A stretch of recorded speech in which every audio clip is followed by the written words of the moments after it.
Welcome back to Major Antonio's presentation of My Disillusionment in Russia by Emma Goldman. Chapter 16, Maria Spiridonova. The Commissariat of Education also included the Department of Museums. The Petrograd Museum of the Revolution had two chairmen, Lunacharsky being one of them. It was necessary to secure his signature to our credentials, which had already been signed by Zinoviev, the second chairman of the museum. I was commissioned to see Lunacharsky. I felt rather guilty before him. I left Moscow in March, promising to return within a week to join him in his work. Now, 4 months later, I came to ask his cooperation in an entirely different field. I went to the Kremlin determined to tell Lunacharsky how I felt about the situation in Russia. But I was relieved of the necessity by the presence of a number of people in his office. There was no time to take the matter up. I could merely inform Lunacharsky of the purpose of the expedition and request his aid in the work. It met with his approval. He signed our credentials and also supplied me with letters of introduction and recommendation to facilitate our efforts in behalf of the museum. While our commission was making the necessary preparations for the trip to the Ukraine, I found time to visit various institutions in Moscow and to meet some interesting people. Among them were certain well-known left social revolutionists whom I had met on my previous visit. I had told them then that I was eager to visit Maria Spiridonova, of whose condition I had heard many conflicting stories. But at that time no meeting could be arranged. It might have exposed Spiridonova to danger, for she was living illegally as a peasant woman. History indeed repeats itself. Under the Tsar, Spiridonova, also disguised as a country girl, had shadowed Lukhanovsky, the governor of Tamboy, of peasant flogging fame. Having shot him, she was arrested, tortured, and later sentenced to death. The Western world became aroused, and it was due to its protests that the sentence of Spiridonova was changed to Siberian exile for life. She spent 11 years there. The February Revolution brought her freedom and back to Russia. Maria Spiridonova immediately threw herself into revolutionary activity. Now in the Socialist Republic, Maria was again living in disguise after having escaped from the prison in the Kremlin. Arrangements were finally made to enable me to visit Spiridonova, and I was cautioned to make sure that I was not followed by Cheka men. We agreed with Maria's friends upon a meeting place, and from there we zigzagged a number of streets till we at last reached the top floor of a house in the back of a yard. I was led into a small room containing a bed, small desk, bookcase, and several chairs. Before the desk, piled high with letters and papers, sat a frail little woman, Maria Spiridonova. This, then, was one of Russia's great martyrs, this woman who had so unflinchingly suffered the tortures inflicted upon her by the Tsar's henchmen. I had been told by Zorin and Jack Reed that Spiridonova had suffered a breakdown and was kept in a sanatorium. Her malady, they said, was acute neurasthenia and hysteria. When I came face to face with Maria, I immediately realized that both men had deceived me. I was no longer surprised at Zorin. Much of what he had told me I gradually discovered to be utterly false. As to Reed, unfamiliar with the language and completely under the sway of the new faith, he took too much for granted. Thus, on his return from Moscow, he came to inform me that the story of the shooting of prisoners en masse on the eve of the abolition of capital punishment was really true. But, he assured me, it was all the fault of a certain official of the Cheka who had already paid with his life for it. I had opportunity to investigate the matter. I found that Jack had again been misled. It was not that a certain man was responsible for the wholesale killing on that occasion. The act was conditioned in the whole system and character of the Cheka. I spent 2 days with Maria Spiridonova, listening to her recital of events since October 1917. She spoke at length about the enthusiasm and zeal of the masses and the hopes held out by the Bolshevika, of their ascendancy to power and gradual turn to the right. She explained the Brest-Litovsk peace, which she considered as the first link in the chain that has since fettered the revolution. She dwelt on the Razverstka, the system of forcible requisition, which was devastating Russia and discrediting everything the revolution had been fought for. She referred to the terrorism practiced by the Bolsheviki against every revolutionary criticism, to the new communist bureaucracy and inefficiency and the hopelessness of the whole situation.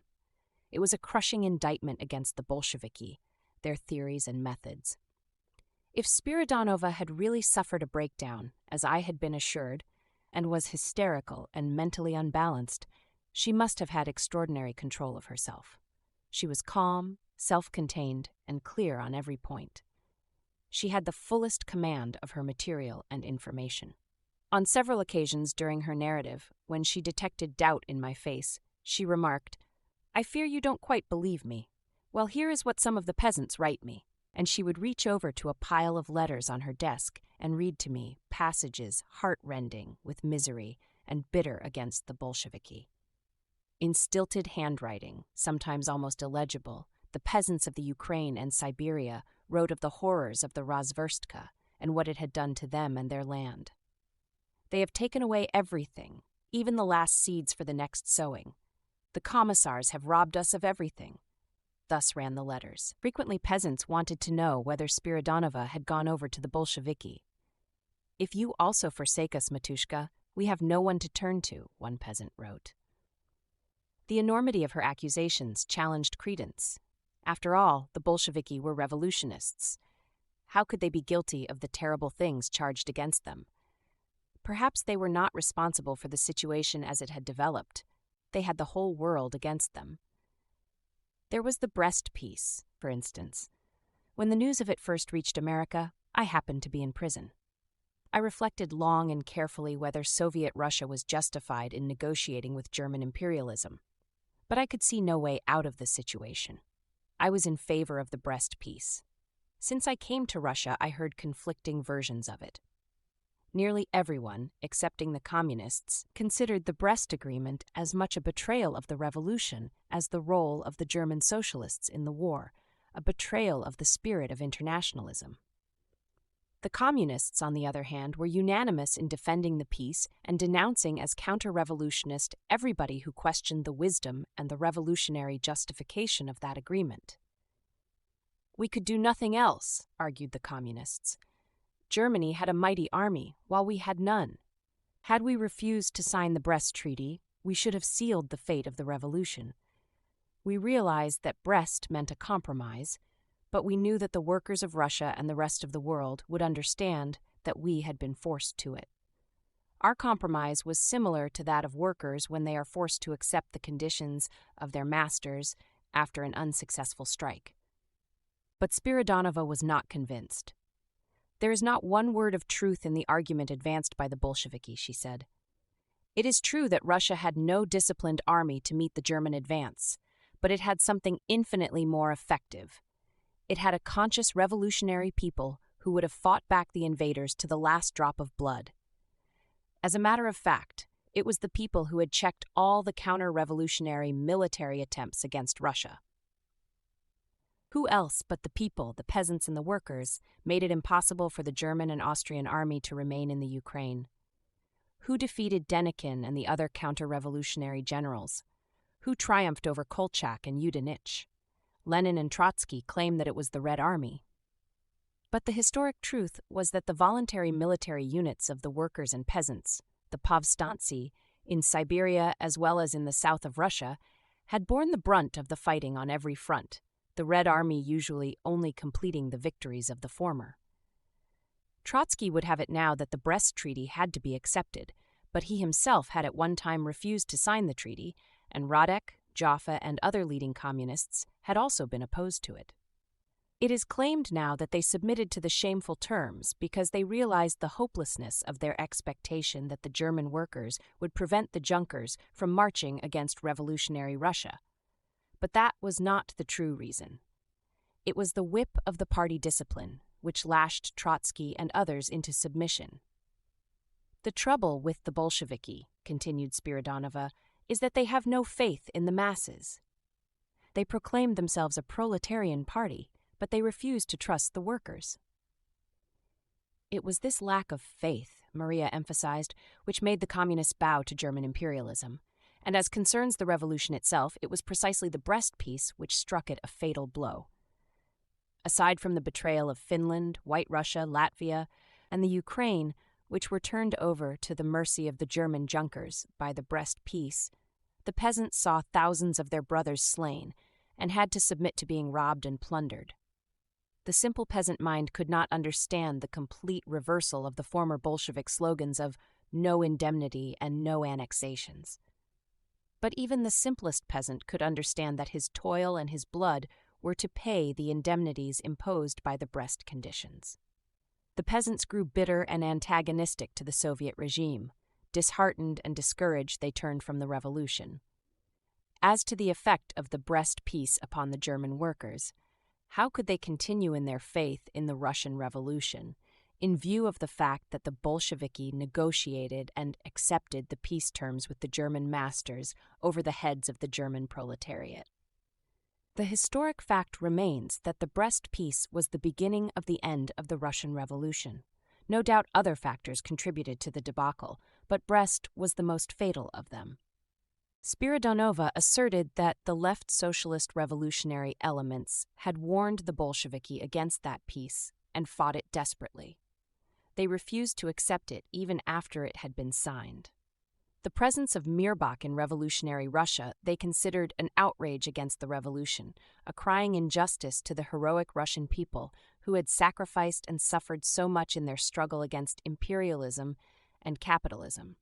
Spiridonova's party decided that Mirbach could not be tolerated in Russia. Mirbach had to go. Wholesale arrests and persecutions followed upon the execution of Mirbach, the Bolsheviki rendering service to the German Kaiser. They filled the prisons with the Russian revolutionists.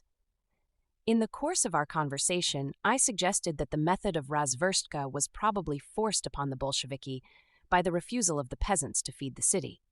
In the beginning of the revolutionary period, Spiridonova explained, so long as the peasant Soviets existed, the peasants gave willingly and generously. But when the Bolshevik government began to dissolve these Soviets and arrested 500 peasant delegates, the peasantry became antagonistic. Moreover, they daily witnessed the inefficiency of the communist regime. They saw their products lying at side stations and rotting away, or in possession of speculators on the market. Naturally, under such conditions, they would not continue to give. The fact that the peasants had never refused to contribute supplies to the Red Army proved that other methods than those used by the Bolsheviki could have been employed. The razverstka served only to widen the breach between the village and the city. The Bolsheviki resorted to punitive expeditions, which became the terror of the country. They left death and ruin wherever they came. The peasants, at last driven to desperation, began to rebel against the communist regime. In various parts of Russia, in the south, on the Ural, and in Siberia, peasants' insurrections have taken place, and everywhere they were being put down by force of arms and with an iron hand. Spiridonova did not speak of her own sufferings since she had parted ways with the Bolsheviki, but I learned from others that she had been arrested twice and imprisoned for a considerable length of time. Even when free, she was kept under surveillance, as she had been in the time of the Tsar. On several occasions, she was tortured by being taken out at night and informed that she was to be shot, a favored Cheka method. I mentioned the subject to Spiridonova. She did not deny the facts, though she was loath to speak of herself. She was entirely absorbed in the fate of the revolution and of her beloved peasantry. She gave no thought to herself, but she was eager to have the world and the international proletariat learn the true condition of affairs in Bolshevik Russia. Of all the opponents of the Bolsheviki, I had met Maria Spiridonova, impressed me as one of the most sincere, well-poised, and convincing. Her heroic past and her refusal to compromise her revolutionary ideas under Tsarism as well as under Bolshevism were sufficient guarantee of her revolutionary integrity. Chapter 17. Another visit to Peter Kropotkin. A few days before our expedition started for the Ukraine, the opportunity presented itself to pay another visit to Peter Kropotkin. I was delighted at the chance to see the dear old man under more favorable conditions than I had seen him in March. I expected at least that we would not be handicapped by the presence of newspaper men, as we were on the previous occasion. On my first visit in snow-clad March, I arrived at the Kropotkin cottage late in the evening. The place looked deserted and desolate, But now it was summertime. The country was fresh and fragrant. The garden at the back of the house, clad in green, smiled cheerfully, the golden rays of the sun spreading warmth and light. Peter, who was having his afternoon nap, could not be seen, but Sofia Grigorievna, his wife, was there to greet us. We had brought some provisions given to Sasha Kropotkin for her father, and several baskets of things sent by an anarchist group. While we were unpacking those treasures, Peter Alexeyevich surprised us. He seemed a changed man. The summer had wrought a miracle in him. He appeared healthier, stronger, more alive than when I had last seen him. He immediately took us to the vegetable garden, which was almost entirely Sofia's own work and served as the main support of the family. Peter was very proud of it. "What do you say to this?" he exclaimed. "All Sofia's labor. And see this new species of lettuce," pointing at a huge head. He looked young. He was almost gay, his conversation sparkling. His power of observation, his keen sense of humor, and generous humanity were so refreshing. He made one forget the misery of Russia, one's own conflicts and doubts, and the cruel reality of life. After dinner, we gathered in Peter's study, a small room containing an ordinary table for a desk, a narrow cot, a washstand, and shelves of books. I could not help making a mental comparison between this simple, cramped study of Kropotkin and the gorgeous quarters of Radek and Zinoviev. Peter was interested to know my impressions, since he saw me last. I related to him how confused and harassed I was, how everything seemed to crumble beneath my feet. I told him that I had come to doubt almost everything, even the revolution itself. I could not reconcile the ghastly reality with what the revolution had meant to me when I came to Russia. Were the conditions I found inevitable? The callous indifference to human life, the terrorism, the waste and agony of it all? Of course, I knew revolutions could not be made with kid gloves. It is a stern necessity involving violence and destruction, a difficult and terrible process. But what I had found in Russia was utterly unlike revolutionary conditions. So fundamentally unlike as to be a caricature. Peter listened attentively. Then he said, "There is no reason whatever to lose faith.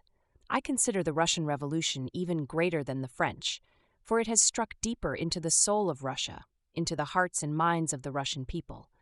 Time alone can demonstrate its full scope and depth. What you see today is only the surface, conditions artificially created by a governing class.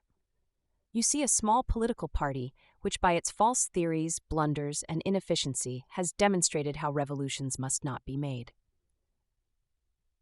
It was unfortunate, Kropotkin continued, that so many of the anarchists in Russia and the masses outside of Russia had been carried away by the ultra-revolutionary pretenses of the Bolsheviki. In the Great Upheaval, it was forgotten that the communists are a political party firmly adhering to the idea of a centralized state, and that, as such, they were bound to misdirect the course of the revolution. The Bolsheviki were the Jesuits of the Socialist Church. They believed in the Jesuitic motto that the end justifies the means. Their end being political power, they hesitate at nothing. The means, however, have paralyzed the energies of the masses and have terrorized the people. Yet without the people, without the direct participation of the masses in the reconstruction of the country, nothing essential could be accomplished.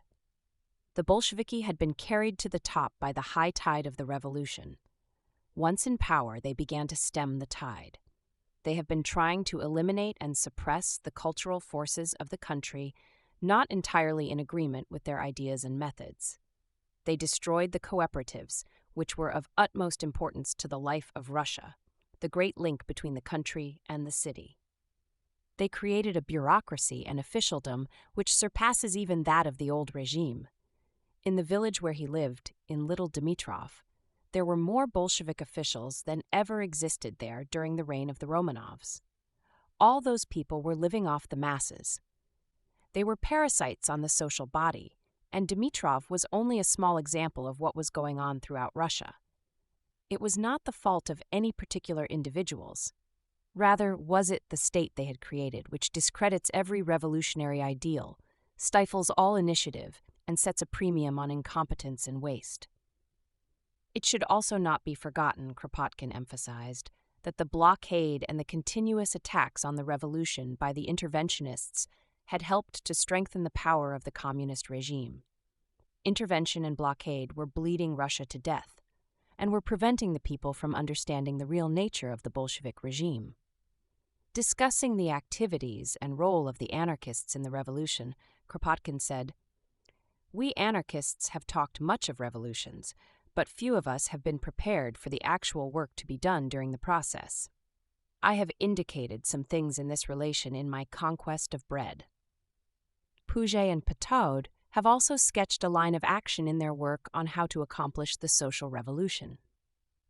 Kropotkin thought that the anarchists had not given sufficient consideration to the fundamental elements of the social revolution. The real facts in a revolutionary process do not consist so much in the actual fighting, that is, merely the destructive phase necessary to clear the way for constructive effort. The basic factor in a revolution is the organization of the economic life of the country. The Russian Revolution had proved conclusively that we must prepare thoroughly for that. Everything else is of minor importance. He had come to think that syndicalism was likely to furnish what Russia most lacked, the channel through which the industrial and economic reconstruction of the country may flow. He referred to anarcho-syndicalism. That and the cooperatives would save other countries some of the blunders and suffering Russia was going through. I left Dimitrov much comforted by the warmth and light which the beautiful personality of Peter Kropotkin radiated, and I was much encouraged by what I had heard from him. I returned to Moscow to help with the completion of the preparations for our journey. At last, on July 15, 1920, our car was coupled to a train bound for the Ukraine. Chapter 18, En route. Our train was about to leave Moscow when we were surprised by an interesting visitor.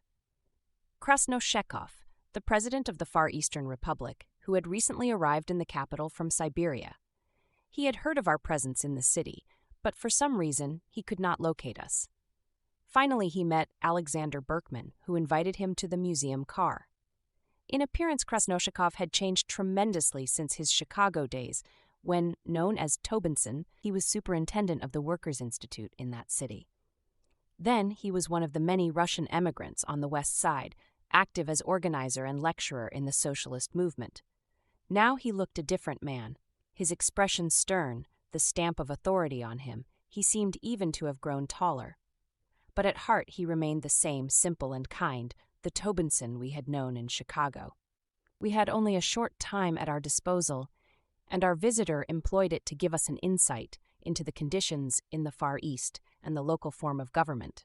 It consisted of representatives of various political factions, and even anarchists are with us, said Krasnoshekov. Thus, for instance, Shatov is Minister of Railways. We are independent in the East, and there is free speech. Come over and try us. You will find a field for your work. He invited Alexander Berkman and myself to visit him in Chita, and we assured him that we hoped to avail ourselves of the invitation at some future time. He seemed to have brought a different atmosphere, and we were sorry to part so soon. On the way from Petrograd to Moscow, the expedition had been busy putting its house in order. As already mentioned, the car consisted of 6 compartments, 2 of which were converted into a dining room and kitchen. They were of diminutive size, but we managed to make a presentable dining room of one, and the kitchen might have made many a housekeeper envious. A large Russian samovar and all necessary copper and zinc pots and kettles were there, making a very effective appearance. We were especially proud of the decorative curtains on our car windows. The other compartments were used for office and sleeping quarters. I shared mine with our secretary, Miss A.T. Shackle. Besides Alexander Berkman, appointed by the museum as chairman and general manager, Shackle as secretary, and myself as treasurer and housekeeper, the expedition consisted of 3 other members, including a young communist, a student of the Petrograd University. En route, we mapped out our plan of work, each member of the expedition being assigned some particular branch of it. I was to gather data in the departments of education and health, the bureaus of social welfare and labor distribution, as well as in the organization known as Workers and Peasants Inspection. After the day's work, all the members were to meet in the car to consider and classify the material collected during the day. Our first stop was Kursk. Nothing of importance was collected there except a pair of kandai, iron handcuffs, which had been worn by a revolutionist in Schlüsselburg. It was donated to us by a chance passerby who, noticing the inscription on our car, Extraordinary Commission of the Museum of the Revolution, became interested and called to pay us a visit. He proved to be an intellectual, a Tolstoyan, the manager of a children's colony.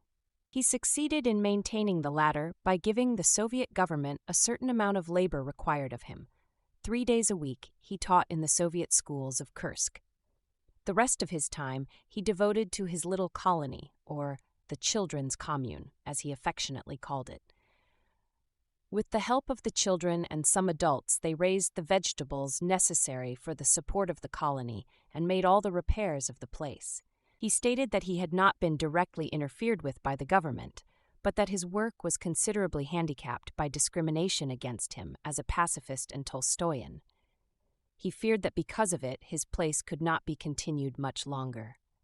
There was no trading of any sort in Kursk at the time, and one had to depend for supplies on the local authorities. But discrimination and antagonism manifested themselves against independent initiative and effort. The Tolstoyan, however, was determined to make a fight, spiritually speaking, for the life of his colony. He was planning to go to the center, to Moscow, where he hoped to get support in favor of his commune.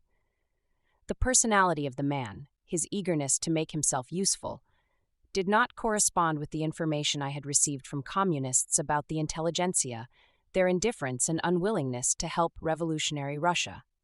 I broached the subject to our visitor. He could only speak of the professional men and women of Kursk, his native city, but he assured us that he found most of them, and especially the teachers, eager to cooperate and even self-sacrificing. But they were the most neglected class, living in semi-starvation all the time. Like himself, they were exposed to general antagonism, even on the part of the children whose minds had been poisoned by agitation against the intelligentsia. Kursk is a large industrial center, and I was interested in the fate of the workers there. We learned from our visitor that there had been repeated skirmishes between the workers and the Soviet authorities. A short time before our arrival, a strike had broken out and soldiers were sent to quell it. The usual arrests followed, and many workers were still in the Cheka. This state of affairs, the Tolstoyan thought, was due to general communist incompetence rather than to any other cause. People were placed in responsible positions not because of their fitness, but owing to their party membership. Political usefulness was the first consideration, and it naturally resulted in general abuse of power and confusion. The communist dogma that the end justifies all means was also doing much harm. It had thrown the door wide open to the worst human passions and discredited the ideals of the revolution. The Tolstoyan spoke sadly, as one speaks of a hope cherished and loved and lost. The next morning, our visitor donated to our collection the kandali he had worn for many years in prison. He hoped that we might return by way of Kursk so that we could pay a visit to some Tolstoyan communes in the environs of the city. Not far from Yasnaya Polyana, there lived an old peasant friend of Tolstoy, he told us. He had much valuable material that he might contribute to the museum. Our visitor remained to the moment of our departure. He was starved for intellectual companionship and was loath to see us go. This concludes today's reading of My Disillusionment in Russia, by Emma Goldman. Join us also the day after tomorrow for the subsequent part. Subscribe to Major Antonio's channel. Thank you for listening, and so long.